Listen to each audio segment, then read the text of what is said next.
আসসালামু আলাইকুম। আশা করি আপনারা সবাই ভালো আছেন। আপনাদের বাংলাদেশ বিষয়াবলীর যে সাম্প্রতিক অংশের ক্লাস নিলাম, তারপর থেকে গত সেহরি পর্যন্ত এই ক্লাস রেডি করতে গেছে আন্তর্জাতিক বিষয়াবলীর। টোটাল ২৬ ঘন্টা সময় লাগছে রেডি করতে। যার কারণে আগে এটা প্রসিড করা যায় নাই। আজকে সেহরি করে ঘুমায়া তারপরে এই যে মাত্র ৩ ঘন্টা ঘুমানোর পরে উঠে আপনাদের ক্লাসটা নিলাম। কারণ খুব দ্রুত এটা ক্লাসটা শেষ করতে হতো। সামনে আর বেশি দিন সময় নাই। আর আজকেও আমার আবার শিফটিং আছে।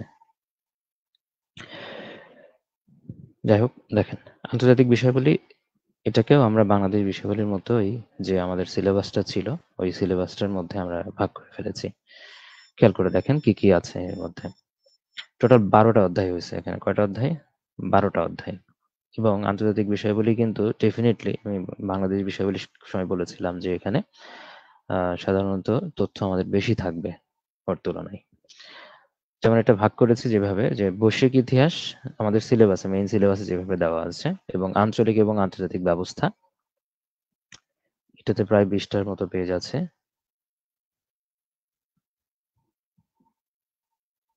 এক থেকে ২০, হ্যাঁ? তারপর ভূ-রাজনীতি এটাকে আবার আলাদা করে ক্যাটেগরি করেছি। ২১ থেকে ৩৪ পেজ। আন্তর্জাতিক নিরাপত্তা ৩৫ থেকে ৩৯। আন্তঃরাষ্ট্রীয় ক্ষমতা সম্পর্ক। এই ক্যাটেগরি করেই আসলে করা হয়েছে। এগুলো ভাগ করতে অনেক সময় লেগে গেছে। তারপর আন্তর্জাতিক পরিবেশগত ইস্যু, এর রিলেটেড যে সাম্প্রতিক তথ্য যেগুলো আছে সেগুলোর মধ্যে আছে। তারপর জাতিসংঘ রিলেটেড। এরপরে ৭ নম্বরে আছে অন্যান্য সংগঠন, সংস্থার সদস্য এবং প্রধান। সদস্য বলতে সর্বশেষ যে সদস্য বা এখন পর্যন্ত সর্বমোট সদস্য কতগুলো আছে ওই সংস্থার সেগুলো, এবং কিছু গুরুত্বপূর্ণ সংস্থা আছে যেগুলোর প্রধানদের পড়তে হবে। সবগুলো পড়তে হবে না। সেগুলো কোনগুলো পড়তে হবে সেগুলো এখানে দেখিয়ে দিয়েছি। তারপরে বিভিন্ন গুরুত্বপূর্ণ সম্মেলন। এই সম্মেলনটাও একদম খুব সুন্দরভাবে সাজানো আছে। মাস ওয়াইজ সাজানো আছে। যাতে আপনাদের মুখস্থ রাখতে সুবিধা হয়। আবার ওই জায়গাগুলো থেকে আমরা দেখেছি যে প্রিভিয়াসলি প্রশ্ন হয়েছে। তারপর রিপোর্ট এবং সমীক্ষা। সব রিপোর্ট এবং সমীক্ষা এবং গুরুত্বপূর্ণ যেগুলো আছে সব একসাথে সাজানো আছে সিরিয়ালে। পদক এবং পুরস্কার এগুলো আছে। তারপর বিজ্ঞান এবং তথ্য প্রযুক্তি, চিকিৎসা বিজ্ঞান অর্থাৎ বিজ্ঞানের অংশটুকু এর মধ্যে ঢুকবে। যেমন বাংলাদেশের মধ্যে আমরা বাংলা সাহিত্য আলোচনা করেছি। এর মধ্যে বিজ্ঞান এবং তথ্য প্রযুক্তি এবং চিকিৎসা বিজ্ঞান এটাও ঢুকবে। তারপরে দিবস আছে। দিবসের মধ্যে মূলত এখানে বাংলাদেশের এবং আন্তর্জাতিক প্রেক্ষাপটে যে গুরুত্বপূর্ণ দিবস আছে সবগুলোই এর মধ্যে আসবে। দিবসগুলো একসাথে আমরা পড়ছি। বাংলাদেশ বিষয়গুলির মধ্যে কিন্তু দিবসগুলো আমরা পড়ি নাই ওইভাবে। কিন্তু এখানে এই দিবসটা আমার আগেই রেডি করা ছিল। আমি ৪৪ এর আগে ৪৫ এর আগে ওই দিবসগুলো আমি জানিয়েছিলাম আপনাদের ফেসবুকের মাধ্যমে। তো ওখানে আবার কিছু মডিফাই করে নতুন কিছু যোগ করে আবার এখানে এড করেছি। মানে এখানে উপস্থাপন করেছি। তারপর খেলাধুলা আছে, ভূগোল আছে। ভূগোল বলতে এখানে আন্তর্জাতিক ভূগোলের কিছু অংশ আছে আর অন্যান্য কিছু বিষয় আছে। সব মিলে ৯০টা পেজ হবে এখানে। ৯০টা স্লাইড আরকি। যাই হোক, এটা আমরা শুরু করে দেই তাহলে। তো দেখেন এই পর্যন্ত মানে এই ৫ বা ৪ পর্যন্ত গতানুগতিক পড়া লাগবে, ৫ পর্যন্ত। আ ৬ পর্যন্ত ধরতে পারেন যে রিডিং পড়ার মতো। তারপরে ৭ থেকে শুরু করে ১০ পর্যন্ত যেগুলো আছে, এগুলো খুব গোছানো জিনিস। ৭ থেকে শুরু করে ১০ পর্যন্ত। সবগুলো বক্স করে দেওয়া আছে, আমরা দেখছি। দেখেন, বৈশ্বিক ইতিহাস, আঞ্চলিক এবং আন্তর্জাতিক ব্যবস্থা। এটা আমরা যেরকমভাবে মেইন ক্লাসে আমরা দেখেছি যে এই জিনিসগুলো আমরা কিভাবে পড়েছি, যে মহাদেশ ভিত্তিক এভাবে পড়েছি। আর এটা মহাদেশ ভিত্তিকই আমরা পড়ব। দেখেন, মহাদেশ ভিত্তিক এবং এশিয়া মহাদেশটা সবার আগে। তো ভারত সম্পর্কে আমাদের সাম্প্রতিক সময়ে কি, কি পড়তে হবে? ভারত সম্পর্কে যদি কোনো প্রশ্ন আসে, যেগুলো থেকে আসতে পারে, সেটা হলো ভারতের। এখানে কিন্তু জেনারেল যে বিষয়গুলো আছে সেগুলো নিয়ে আলোচনা করা হচ্ছে। এরপরে ভূ-রাজনীতির অধ্যায়ের মধ্যে আবার কিছু জিনিস থাকতে পারে। আবার আন্তঃরাষ্ট্রীয় ক্ষমতা সম্পর্ক বা আন্তর্জাতিক নিরাপত্তা, ওখানেও কিছু বিষয় কিন্তু থাকতে পারে ভারত সম্পর্কে। একটা দেশ সম্পর্কেই কিন্তু থাকতে পারে। ক্যাটেগরি করা হয়েছে, ওই ক্যাটেগরির মধ্যেই কিন্তু এটা ফেলা হয়েছে। দেখেন, ১ম এ বলা হচ্ছে ভারতের জম্মু কাশ্মীরের যে বিশেষ মর্যাদা প্রত্যাহারের সিদ্ধান্ত নেওয়া হয়েছিল, এটা সাংবিধানিক দিক থেকে এটা বৈধ হয়েছে। এটা কিন্তু সুপ্রিম কোর্ট রায় দিয়েছে ভারতের। জম্মু কাশ্মীরের মর্যাদা প্রত্যাহার করে নিয়েছে কিন্তু ভারত। কোন রাজ্যের নেওয়া হয়েছে বা হচ্ছে এটা কিন্তু আসতে পারে পরীক্ষায়। আর ভারতের নতুন সংসদ ভবন হয়েছে, সেটার নাম কি? Parliament house of India. সেটার স্থপতি হচ্ছে বিমল প্যাটেল। আর ভারতের অন্ধ্রপ্রদেশ, যেটা কিনা ভেঙে এই যে পরবর্তীতে তেলেঙ্গানা প্রদেশ হয়, এটা অন্ধ্রপ্রদেশের জন্য কিন্তু আবার নতুন একটা রাজধানী ঘোষণা করা হয়েছে, সেটা হলো বিশাখাপত্তনম। বিশাখাপত্তনম। পূর্বে ছিল হায়দ্রাবাদ, অন্ধ্রপ্রদেশে, যখন জয়েন্টলি ছিল আরকি তেলেঙ্গানা ভাঙার আগে। তো ওইটাকে চেঞ্জ করে অন্ধ্রপ্রদেশের জন্য আলাদা করে একটা নতুন রাজধানী মানে ঘোষণা করা হয়েছে, সেটা হচ্ছে বিশাখাপত্তনম। এটা খেয়াল রাখবেন। তারপর আসেন ভারতের বিভিন্ন অভিযান। ভারত কিন্তু সাম্প্রতিক সময়ে বিভিন্ন অভিযান চালিয়েছে এবং সেগুলোতে মোটামুটি বিশেষ করে যে চন্দ্রাভিযান এটা সফল হয়েছে চতুর্থ দেশ হিসেবে। তো চন্দ্রাভিযান এটা তারিখটা এগুলো গুরুত্বপূর্ণ নয় এখানে, হ্যাঁ? তারিখটাও তারপরে পরীক্ষায় আসতে পারে, মানে যেকোনো পরীক্ষায়, হ্যাঁ? কিন্তু তারিখটা সবগুলো এখানে পড়তে যাব না। ঠিক আছে? আসলেও এগুলো পড়তে যাব না এখন। তো এখানে তারিখটা দেওয়া হয়েছে মোটামুটি এটা মানে কোন সময়ে হয়েছে এটা আপনাদের জানার জন্য। যে ভারতের চন্দ্রযান ৩ এর ল্যান্ডার বিক্রম চাঁদের দক্ষিণ মেরুতে অবতরণ করে চতুর্থ দেশ হিসেবে।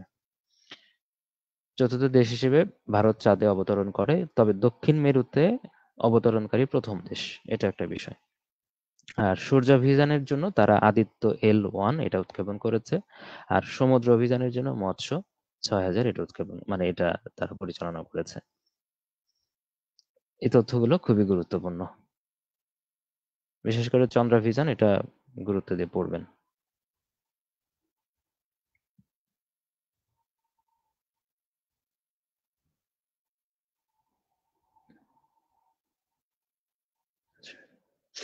ওকে।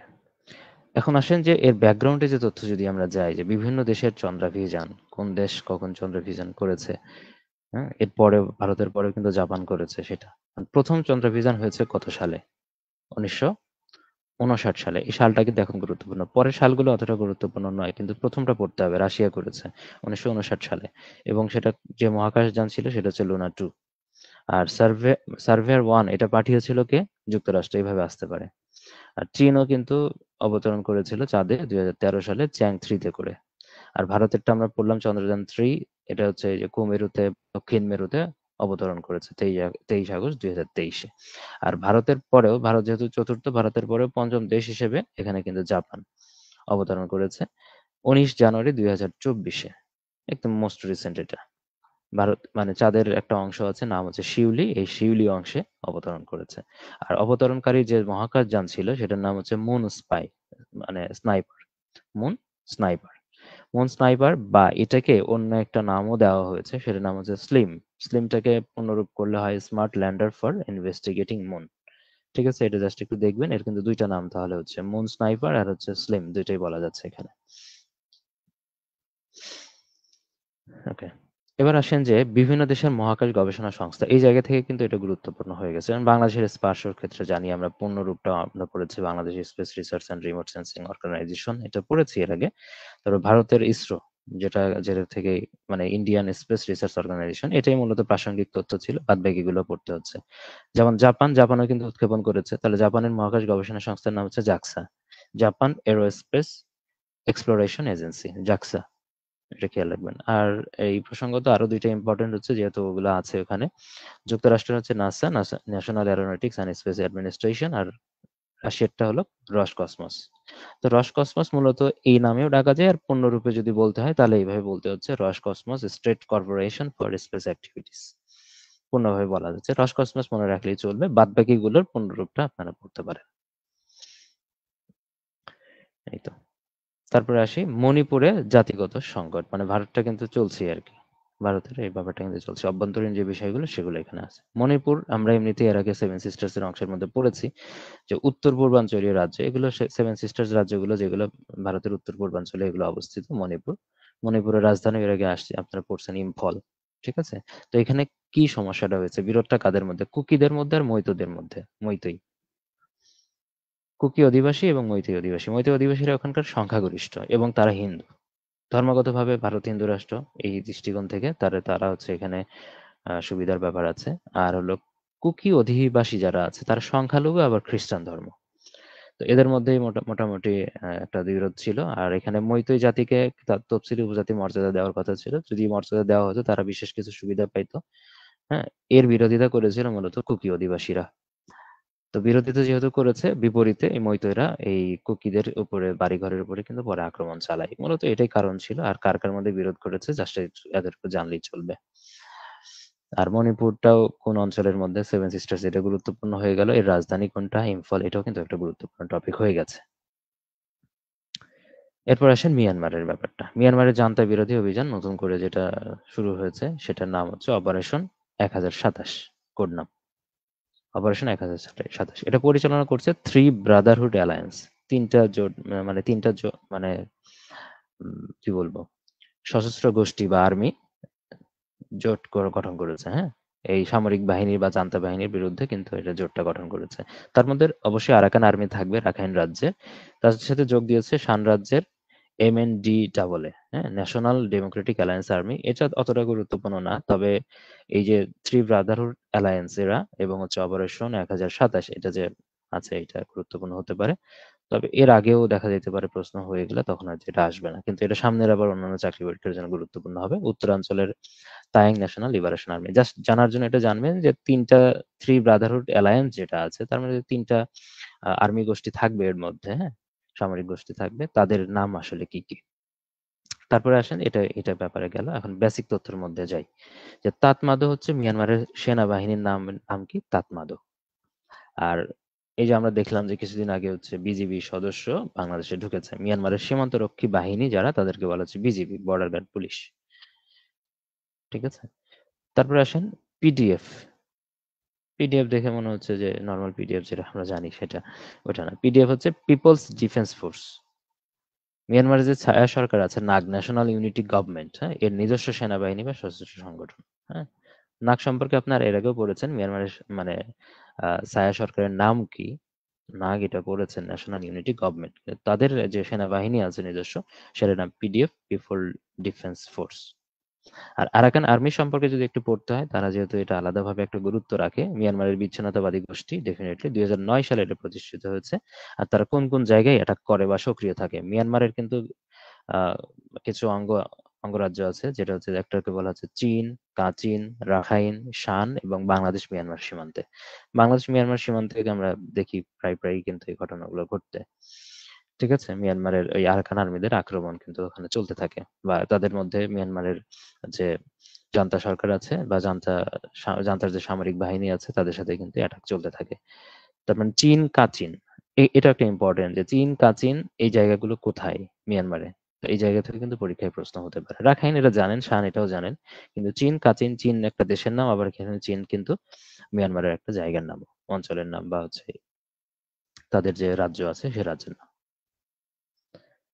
ওকে, তাহলে মিয়ানমার সম্পর্কে গেল এতটুকু। তারপর আসেন চীন সম্পর্কে যে তথ্যগুলো একদম রিসেন্ট যে তথ্যগুলো হয়, যদি বিআরআই যদি রিসেন্ট না, কিন্তু এটা আলটিমেটলি সবসময়ের জন্য গুরুত্বপূর্ণ। বর্তমানে বিশ্বের বৃহত্তম ঋণদাতা দেশ হলো চীন। বৃহত্তম ঋণদাতা দেশ, সবচেয়ে বেশি ঋণ দেয় হচ্ছে এখন চীন। এবং তার যে ঋণ পলিসি, মানে ঋণ দেওয়ার যে পলিসি যেটা আমরা জানি চেকবুক ডিপ্লোমেসি অথবা ঋণ ফাঁদ কূটনীতি। চীনের এই কূটনীতির মাধ্যমে কিন্তু বিভিন্ন দেশের সাথে সম্পর্ক স্থাপন করেছে। আবার দেখা গেল যে বিভিন্ন দেশকে হেল্প করে অন্য কোনো দেশের সাথে চীন কি করেছে? সম্পর্ক ছিন্ন করেছে। যেরকম ভাবে আমরা দেখেছি তাইওয়ানের সাথে বিভিন্ন দেশের সম্পর্ক কিন্তু ছিন্ন করিয়েছে এই ঋণ ফাঁদ কূটনীতির মাধ্যমে বা হচ্ছে চেকবুক ডিপ্লোমেসির মাধ্যমে অন্য দেশকে হেল্প করে আহ তাইওয়ানের সাথে সম্পর্ক ছিন্ন করিয়েছে। তো বিআরআই এর প্রবক্তা জানি চীনের প্রেসিডেন্ট শি জিনপিং, তাকে শি জিনপিং এ বলা বলা হচ্ছে দ্য চেয়ারম্যান অফ এভরিথিং। আর সম্প্রতি এর ৩য় সম্মেলন হয়ে গেছে বিআরআই এর। সেটাও অক্টোবর মাসে ২৩শে বেইজিং এ। আর এটা আপনারা পড়েছেন, আরএসএ প্রোগ্রামে পড়িয়েছি এটা বিগত প্রশ্নে, যে বিআরআই এর মোকাবেলায় জি7 এর যে একটা পদক্ষেপ আছে সেটা PGI, Partnership for Global Infrastructure and Investment. G seven এর যে দেশগুলো এরা সম্মিলিতভাবে এই উদ্যোগটা গ্রহণ করেছে পিজিআই। পিজিআই এর পূর্ণরূপটাও কিন্তু পরীক্ষায় আসতে পারে। আর এর বিপরীতে এই তথ্যটা খুবই গুরুত্বপূর্ণ, খুবই গুরুত্বপূর্ণ। ঠিক আছে? খুবই গুরুত্বপূর্ণ তথ্য এটা। মাবি আক্তার, আপনি আনমিউট হয়েছেন। কাইন্ডলি মিউট হয়ে যান। কিছু কি বলবেন? ওকে, ঠিক আছে। বললে তখন আনমিউট করবেন। দেন আসি চীনের ঘটনাই এখানে আরো যেগুলো আছে ভিতরে, অভ্যন্তরীণ যে বিষয়গুলো। যে চীন তাদের মানচিত্রে আমরা জানি ভারতের অরুণাচল প্রদেশ এবং আকসাই চীন আগে থেকে যদিও ছিল, মানে অন্তর্ভুক্ত করা হয়েছে। নতুন করে কিন্তু অরুণাচল প্রদেশটাকে তারা কিন্তু অন্তর্ভুক্ত করেছে তাদের মানচিত্রে। ঠিক আছে? এই অরুণাচল প্রদেশটা অবশ্য চীনে জাংনাং নামে পরিচিত। কি নামে পরিচিত? জাংনান। এই নামে চীনে পরিচিত। ওদের মানচিত্র জাংনান নামে এটা মানে ইনক্লুড করেছে। এছাড়াও আমরা জানি যে তাইওয়ানটাকে তাদের নিজের দেশ হিসেবেই ভাবে এবং দক্ষিণ চীন সাগর এর আগেও আমি দেখিয়েছি। দক্ষিণ চীন সাগরের যে এলাকা 9 ড্যাশ লাইন তারা দিয়েছে। অনেক সময় 10 ড্যাশ লাইনও বলা হয়, 11 ড্যাশ লাইনও বলা হয়। এই লাইনগুলো কিন্তু আপনাদের আগেও দেখিয়েছি। তো আজকেও এটা দেখার সুযোগ থাকবে যখন ভূরাজনীতি আমরা পড়ব তখন। তো দেখা গেল যে তাইওয়ান এবং দক্ষিণ চীন সাগরের কিছু এলাকাও এটা অন্তর্ভুক্ত করা হয়েছে। আর নতুন নৌঘাঁটি তারা নির্মাণ করতে চায় দক্ষিণ কম্বোডিয়ায়। এটা সাম্প্রতিক মানে এইজন্য এটা গুরুত্বপূর্ণ। তবে এই জায়গাটাও কিন্তু অনেক দিন পর্যন্ত এটা স্টেবল থাকবে। ১ম যে পয়েন্টটা, হ্যাঁ? ভারতের অরুণাচল এবং আকসাই চীনকে তারা মানচিত্রে অন্তর্ভুক্ত করেছে। আর অন্যান্য এশিয়া মহাদেশে যে অন্যান্য দেশ আছে সেগুলো সম্পর্কে ২-১ টা তথ্য গুরুত্বপূর্ণ। যেরকম হচ্ছে বিশ্বের সবচেয়ে বড় পারমাণবিক ফিউশন চুল্লি চালু করে হচ্ছে জাপান। আর কম্বোডিয়ার সবচেয়ে দীর্ঘমেয়াদী শাসকের নাম হচ্ছে হুন সেন। ঠিক আছে? এই তথ্যগুলো গুরুত্বপূর্ণ। যদি কম্বোডিয়ার সবচেয়ে দীর্ঘস্থায়ী শাসক এটা একদম ফিক্স তথ্য হয়ে গেছে। সাম্প্রতিক সময়ে আবার আলোচিত হয়েছে। এই জায়গা থেকে এটা আবার পড়তে হবে। তারপর আসেন মধ্যপ্রাচ্যের মধ্যে। মধ্যপ্রাচ্যে যে কয়েকটা তথ্য আছে সেগুলো যেমন জাতিসংঘের নিরাপত্তা পরিষদ ইরানের ক্ষেপণাস্ত্র কর্মসূচির উপর কিন্তু নিষেধাজ্ঞা দিয়েছিল। আপনারা জানেন। খুবই গুরুত্বপূর্ণ একটা তথ্য। এবং এই নিষেধাজ্ঞা কিন্তু তুলেও নিয়েছে ২০২৩ এর শেষের দিকে মানে অক্টোবর ১৯ অক্টোবর ২০২৩। কিন্তু এই ঘটনাটা কিন্তু খুবই গুরুত্বপূর্ণ। এখন তারিখ আসুক বা না আসুক সেটা আলাদা বিষয়। কিন্তু এই রিলেটেড প্রশ্ন হইতেও পারে। ঠিক আছে? ১৯ অক্টোবর ২০২৩। আর যেহেতু তুরস্কের যখন নির্বাচন হইলো, আমরা জানি রিসেপ তাইয়ান এরদোগানই তিনি আবার জয়ী হয়েছেন। কিন্তু তার যে প্রতিদ্বন্দ্বী প্রার্থী ছিল কামাল কিলিকদারোগলু, তাকে বলা হয় তুরস্কের গান্ধী। হ্যাঁ? এটা একটা তথ্য। নির্বাচনের সময় এই বিষয়টা বা এই নামটা কিন্তু বহুবার আলোচিত হয়েছে। তো সেই জায়গা থেকে আসতে পারে। আর আরব লীগ কিন্তু মানে সিরিয়ার সদস্যপদটা স্থগিত রেখেছিল সেটা কিন্তু আবার ফিরিয়ে দিয়েছে ৭ মে ২০২৩ এ। এটা একটা ইম্পোর্টেন্ট তথ্য। যে সিরিয়া আবার কিন্তু আরব লীগের সদস্যপদ ফিরে পেয়েছে। এভাবেও আসতে পারে যে সম্প্রতি কোন দেশ আরব লীগের সদস্যপদ ফিরে পেয়েছে? সিরিয়া। এভাবে আসতে পারে। আবার তারিখটা এই সাইডে আলোচনা করা হয়েছে। তারিখটা অতটা গুরুত্ব দেওয়ার দরকার নেই এখানে। আরব লীগে যে সিরিয়া ফিরেছে এই তথ্যটা জানা জরুরি। তারপর আসেন ইউরোপ মহাদেশের মধ্যে। ইউরোপ মহাদেশের মধ্যে যুক্তরাজ্য সম্পর্কে। যে আমরা এটা জানি যে ব্রিটেনের ৪০তম রাজা হিসেবে রাজ্যাভিষেক ঘটেছে হচ্ছে ৩য় চার্লসের, হ্যাঁ? রানী এলিজাবেথ মারা যাওয়ার পরে তিনি রাজা হয়েছেন। আর অনুষ্ঠান হয় কোথায় এটা? ওয়েস্টমিনিস্টার অ্যাবেতে। খুবই ইম্পোর্টেন্ট। আর যুক্তরাজ্যের পরিবর্তিত জাতীয় সংগীতের নাম হচ্ছে গড সেভ দ্য কিং। আর আরেকটা তথ্য সেটা হলো ব্রিটিশ নগরী হিসেবে সরকারি তালিকায় অন্তর্ভুক্ত হয়েছে জিব্রাল্টার। জিব্রাল্টারকে তারা তাদের নিজস্ব নগরী হিসেবে এটাকে সরকারি তালিকায় অন্তর্ভুক্ত করেছে। এটা একটা ইম্পর্টেন্ট তথ্য। তারপর আসেন আমেরিকা মহাদেশের মধ্যে যুক্তরাষ্ট্র। যুক্তরাষ্ট্রের বিশ্বে ১ম গণতন্ত্র সম্মেলন অনুষ্ঠিত হয় কোথায়? যুক্তরাষ্ট্রে। এখন পর্যন্ত ২ বার হয়েছে আমরা জানি গণতন্ত্র সম্মেলন। তাহলে এটা একটা ইম্পর্টেন্ট তথ্য কিন্তু যে গণতন্ত্র সম্মেলনটা কোথায় হয়? যুক্তরাষ্ট্রে হয়। খুবই গুরুত্বপূর্ণ। তারপরে এমনি যুক্তরাষ্ট্রের আমরা ডেমোক্রেটিক পার্টি, রিপাবলিকান পার্টির কথা জানি। কিন্তু তৃতীয় রাজনৈতিক শক্তি হিসেবে আত্মপ্রকাশ করে কোন দল? এখানে বলা আছে সেটা হচ্ছে ফরওয়ার্ড। FWD সংক্ষেপে বলা হচ্ছে। আর পরবর্তী যে নির্বাচন হবে এর আগে আমরা পড়েছি নভেম্বর মাসের ১ম সোমবারের পরের মঙ্গলবার। মানে ১ম সোমবারের পরের দিন মঙ্গলবার যেটা আসবে সেটাতে সাধারণত মার্কিন প্রেসিডেন্টের নির্বাচনটা অনুষ্ঠিত হয়।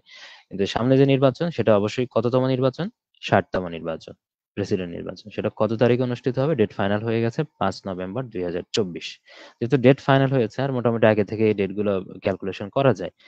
তো দেখা যেতে পারে এই তারিখটাও কিন্তু আসতে পারে। এই তারিখটা অবশ্যই আপনাকে গুরুত্ব দিয়ে পড়তে হবে। ৫ নভেম্বর পরবর্তী মার্কিন প্রেসিডেন্ট নির্বাচন কবে হবে? ৫ নভেম্বর ২০২৪।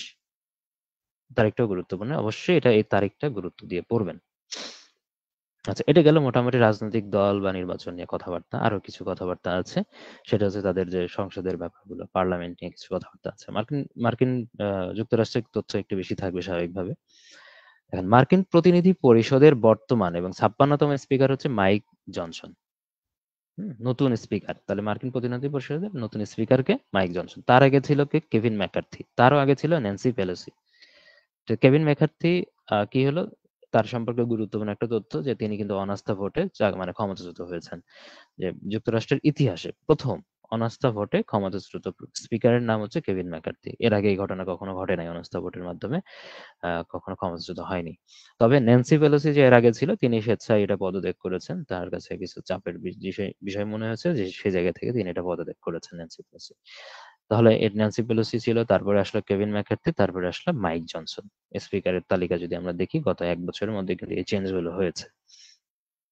তারপরে এটা জানি যে যুক্তরাষ্ট্রের সাবেক পররাষ্ট্রমন্ত্রী এবং নোবেল বিজয়ী হেনরি কিসিঞ্জার মারা যান নভেম্বর মাসের 29 তারিখে সর্বশেষ। তো দেখেন এই তারিখটা গুরুত্বপূর্ণ না, তবে তিনি কি ছিলেন? পররাষ্ট্রমন্ত্রী এবং নোবেল বিজয়ী, এবং তিনি কিন্তু বাংলাদেশ সম্পর্কে একটা উক্তি করেছিলেন যে বাংলাদেশকে মানে তলাবিহীন ঝুড়ি বলেছিলেন, যে বটমলেস বাস্কেট। সেটাই কিন্তু বলেছিল এই হেনরি কিসিঞ্জার। তো সেই জায়গা থেকে গুরুত্বপূর্ণ। ঠিক আছে? যেহেতু তিনি মারা গেছেন, আর খুব বেশি আগে না, মানে নভেম্বরে দেখা যাবে যে তার কিছুদিন পরেই হয়তোবা প্রশ্নপত্র রেডি করেছে। তো এই বিষয়টা তাদের মাথায় থাকতে পারে। তো সেই জায়গা থেকে প্রশ্ন হইতে পারে। এইজন্য এটা ইম্পোর্টেন্ট। তো এটা তাদের ভিতরের কথায় গেল। এখন আসেন যে অন্যান্য দেশের বিষয়ে তাদের যে কিছু পদক্ষেপ নেওয়া আছে থাকে, সেই বিষয়গুলো নিয়ে আলোচনা এখানে আছে। যে যুক্তরাষ্ট্র ২ টা নতুন রাষ্ট্রের স্বীকৃতি দিয়েছে। সেটা হচ্ছে কুক আইল্যান্ড এবং নিউ দ্বীপপুঞ্জ। এই ২ টা দ্বীপপুঞ্জকে তারা স্বাধীন এবং সার্বভৌম রাষ্ট্রের স্বীকৃতি দিয়েছে। এতটুকু জানলেই চলবে, তারিখটা ইম্পোর্টেন্ট নয় এখানে। ২৫ সেপ্টেম্বর ২০২৩। তারপরে যুক্তরাষ্ট্র কিন্তু আগে নিষেধাজ্ঞা দিয়েছিল, আমরা জানি যে ভেনেজুয়েলার উপরে নিষেধাজ্ঞা ছিল। কিন্তু যখন দেখা গেল যে ওপেক থেকে তারা ঠিকমতো তেল গ্যাস পাচ্ছে না, হ্যাঁ? উম তখন এই ভেনেজুয়েলার উপর থেকে নিষেধাজ্ঞা তুলে নিল। এটা একটা ব্যাকগ্রাউন্ডের কথাবার্তা, যে যুক্তরাষ্ট্র কোন দেশের তেল, গ্যাস এবং স্বর্ণের উপর নিষেধাজ্ঞা তুলে নেয়। সেটা হলো ভেনেজুয়েলা। কেন তুলে নিয়েছিল? বুঝতেই পারলেন যে ওপেক থেকে যখন তেল গ্যাস পাচ্ছিলাম, তাহলে যেকোনো জায়গা থেকে একটু অন্য সোর্স খুঁজতে হবে। সেই সোর্স খুঁজতে গিয়ে তারা হচ্ছে ভেনেজুয়েলার কাছ থেকে এই নিষেধাজ্ঞাটা তুলে নেয়। তারপরে তাদের কিছু নতুন সামরিক ঘাঁটি নির্মাণের পরিকল্পনা আছে বা করেছে, বা সামনে আরো ঘোষণা দিয়েছে। সেই জায়গাগুলো যদি একবারে দেখি, ফিলিপাইনে তারা 23 সালে করেছে এটা। তারপরে সিরিয়াতে, গুয়ামে, অস্ট্রেলিয়া এগুলো নতুন করে করবে, এবং পোল্যান্ডেও ঘোষণা দিয়েছে তারা এই জায়গাগুলোতে নতুন সামরিক ঘাঁটি তারা তৈরি করবে। তাহলে ফিলিপাইনটা আসতে পারে। এই পরবর্তীতে কোথায় যেমন সিরিয়া হবে, গুয়ামে হবে, অস্ট্রেলিয়ায় আবার নতুন করে হবে, পোল্যান্ডেও হবে। আর তাদের সবচেয়ে বড় সেনা ঘাঁটি বা সেনা মোতায়েন রয়েছে কোথায়? জাপানে। যুক্তরাষ্ট্রের সবচেয়ে বড় সেনাঘাঁটি কোথায়? জাপানে। আর তারা পুনরায় দূতাবাস চালু করছে কোথায়? সেটা হচ্ছে সলোমন দ্বীপপুঞ্জে করেছে। তো এই বিষয়গুলো ঘাঁটি বা হচ্ছে দূতাবাস চালু করার ব্যাপারে এই ইনফরমেশন গুলো এখানে ছিল, মার্কিন যুক্তরাষ্ট্রের যে তথ্যগুলো। আচ্ছা, আরেকটা বিষয় বলে নেই, মনে পড়লো। সেটা হলো দেখেন, এই যে বাংলাদেশ বিষয়াবলী প্রশ্নের পরে, মানে ক্লাসের পরে আমি কিন্তু এর আগেও যদি আমি ধরি, গত ৪ দিনের কথাই যদি আমি চিন্তা করি, বাংলাদেশ বিষয়াবলীর ক্লাস রেডি করা, ক্লাস নেওয়া, তারপরে ওটার পরেই আবার এই যে ২৬ ঘন্টা ধরে আবার আন্তর্জাতিক বিষয়াবলীর ক্লাস নেওয়া, মানে ক্লাস রেডি করা, আবার এখন ক্লাস নিচ্ছি। এই সময়ের মধ্যে আমি নিজেও দেখা গেল যে মানে এই কাজে এত বেশি ব্যস্ত ছিলাম, ফেসবুকে কিন্তু ঢোকার সময় পাইনি। আপনাদের মেসেজের গুলোরও কিন্তু ঠিকমতো রিপ্লাই দিতে পারিনি এই ৪ দিন। মানে অন্য সময়গুলোতে আমি আরএসআই প্রোগ্রাম যখন নিয়েছি অত ব্যস্ত হই নাই। মানে যেহেতু এই নির্দিষ্ট সময়ের মধ্যে এটা শেষ করতে হবে। মানে এত বেশি ব্যস্ত হয়ে গেছিলাম যে মেসেজের উত্তরগুলো খুব একটা দেওয়া হয়নি। অনেকে দেখা যায় মেসেজ দিয়ে অনেকক্ষণ লেট করেছেন। দেখা গেল যে ১২ ঘন্টার মধ্যে হয়তোবা আমি মেসেঞ্জারে ঢুকি নাই। অনেকক্ষণ পরে রিপ্লাই পেয়েছেন। এই বিষয়গুলো কিন্তু ঘটেছে এই সময়ের মধ্যে। তো যেহেতু এটা আবার যখন যাবে, এই ব্যস্ততা যখন চলে যাবে, তখন আপনাদের মেসেজে রিপ্লাই দেওয়া যাবে। আরেকটা বিষয় হলো যে অনেকে আম আগের ক্লাসের পিডিএফ পাচ্ছেন না। এটা মানে কমপ্লেইন করেছেন, হ্যাঁ? তো পিডিএফটা তো আপনার এই যে Google Drive এ দিয়ে আপনাদের যে ইমেইলটা আপনারা দিয়েছেন ফর্মের মধ্যে, ফর্মে পাঠানো হয়েছে। এখন ওই ইমেইলে যদি আপনি ভুল না দিয়ে থাকেন, ইমেইলটা যেটা দিয়েছেন, তাহলে আপনার কাছে না যাওয়ার কোনো কারণ নেই। সবার কাছেই গেছে, আপনার কাছেও যাবে। এক না যাওয়ার কারণ হতে পারে আপনার ইমেইল ভুল হয়েছে।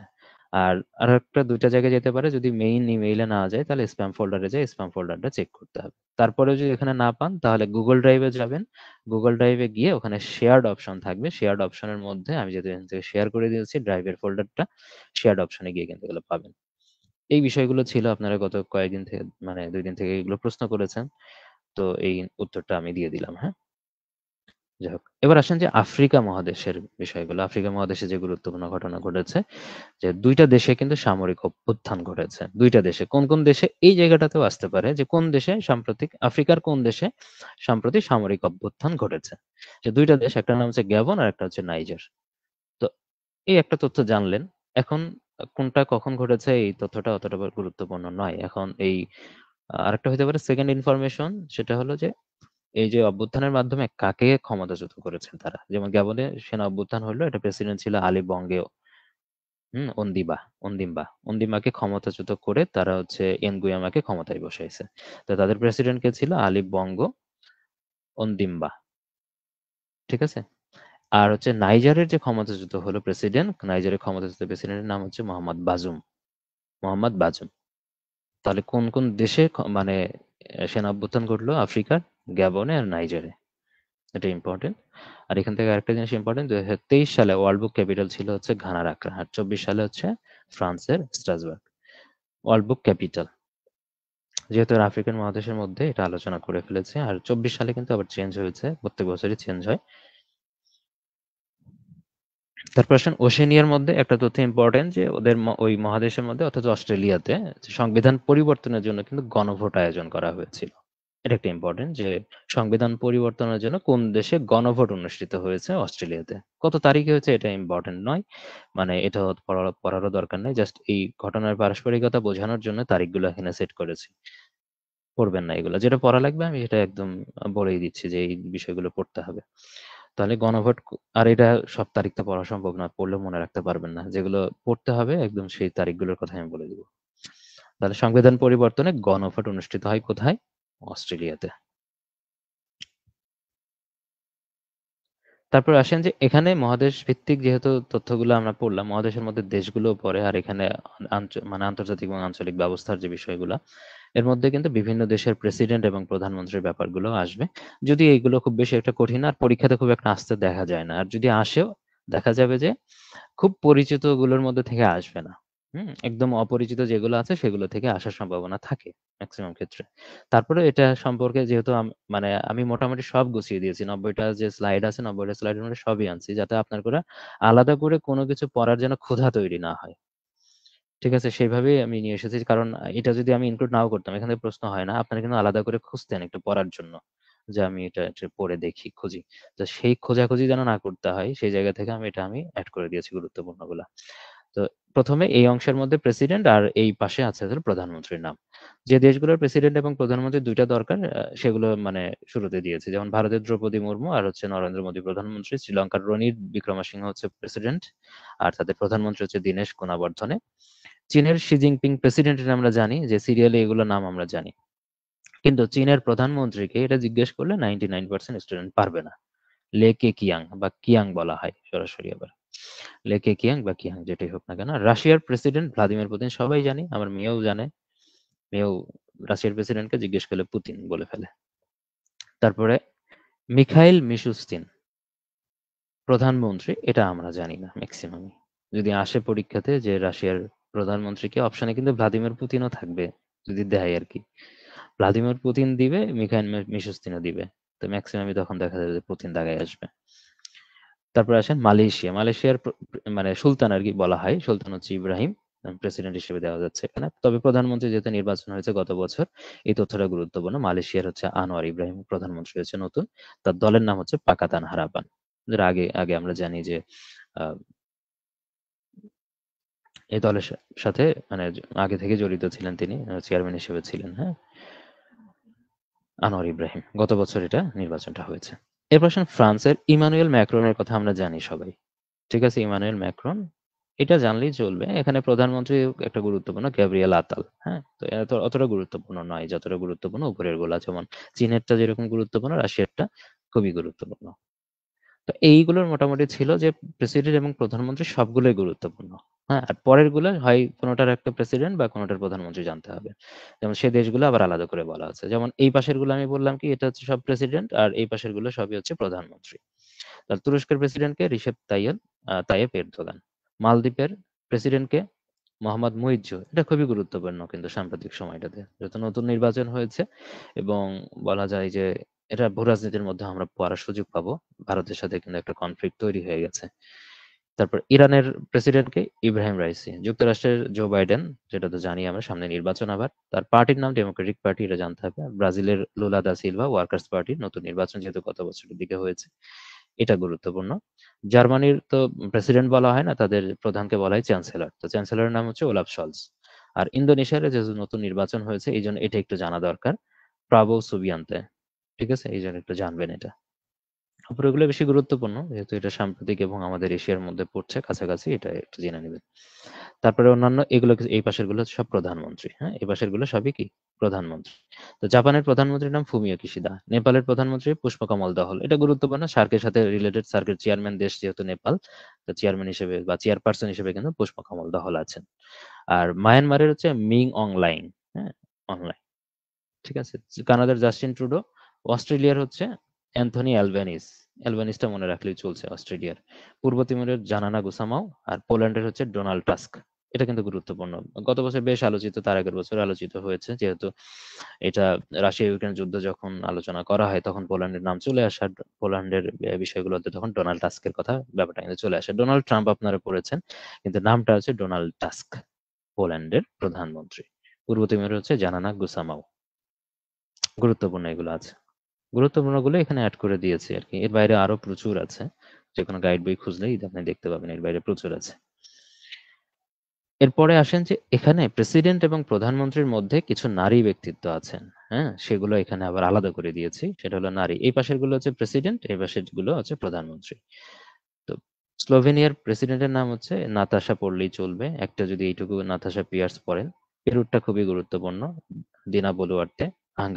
হাঙ্গেরির হচ্ছে কাতানিল নোভাক, এগুলো খবর শুনলে দেখা যাবে নামগুলো চলে আসে। ডোমিনিকার সিলভানি বার্টন। একবার করে এগুলো দেখবেন, হ্যাঁ, এগুলো থেকে যে আসবে এমনই না, কিন্তু যেহেতু গত কয়েক বছর দেখা গেছে এগুলো থেকে খুব বেশি প্রধানমন্ত্রী বা প্রেসিডেন্ট থেকে খুব বেশি আসে নাই প্রশ্ন, হ্যাঁ, আসতে দেখা যায়নি। গোয়ামের গভর্নর কোনো এক সালে আসছিল, 38তম বিসিএস এ মনে হয় সেটা। তো এই বিষয়গুলো জাস্ট জানার জন্য, আপনারা যেহেতু আগে থেকে মানে কোনো জায়গা থেকে খুঁজে খুঁজে পড়তেন, সেই জায়গাটা আমি এখানে রেডি করে দিয়েছি। এরপর আসেন ফিনল্যান্ডের প্রধানমন্ত্রী, এবার সেগুলো যেহেতু প্রধানমন্ত্রী সানা মারিন, এটা ইম্পর্টেন্ট। ইতালির প্রধানমন্ত্রী জর্জিয়া মেলোনি, এটা খুবই গুরুত্বপূর্ণ, এটা খুবই গুরুত্বপূর্ণ, ঠিক আছে। একটা যদি পড়েন এটা অবশ্যই পড়তে হবে, দেখবেন সবগুলোই দেখবেন, কয়েকবার করে দেখবেন। বিশেষ করে নারী এখানে বলা আছে আলাদা করে, আলাদাভাবে যেহেতু গুরুত্ব পায় কিছু কিছু ক্ষেত্রে, কিছু কিছু দেশের প্রধান, তিনি মানে দেখা যাচ্ছে যে প্রথম প্রেসিডেন্টই, মানে প্রথম নারী প্রেসিডেন্ট সেবার, মানে এখানে যা যা আছে। আবার কিছু কিছু ক্ষেত্রে প্রথম নারী প্রধানমন্ত্রী, এই ব্যাপারগুলো কিন্তু এখানে আছে, সেই জায়গা থেকে গুরুত্বপূর্ণ হয়। তো এটা আলাদাভাবে একটু গুরুত্ব দিয়ে পড়বেন। তারপরে আসেন ভূ রাজনীতি, মূলত ইসরায়েল গাজা, এখান থেকে সংকটটা এখানে শুরু হবে। যাই হোক, ভূরাজনীতি, হ্যাঁ, এখানে আলোচিত সংকট-টংকট আরো অনেক বিষয় আছে। আমরা এখন এগুলো মেইন ক্লাসে আমাদের ক্লাসরুমে আলোচনা করব। ক্লাসরুম লাইভটা এখানে শেষ করে দিচ্ছি।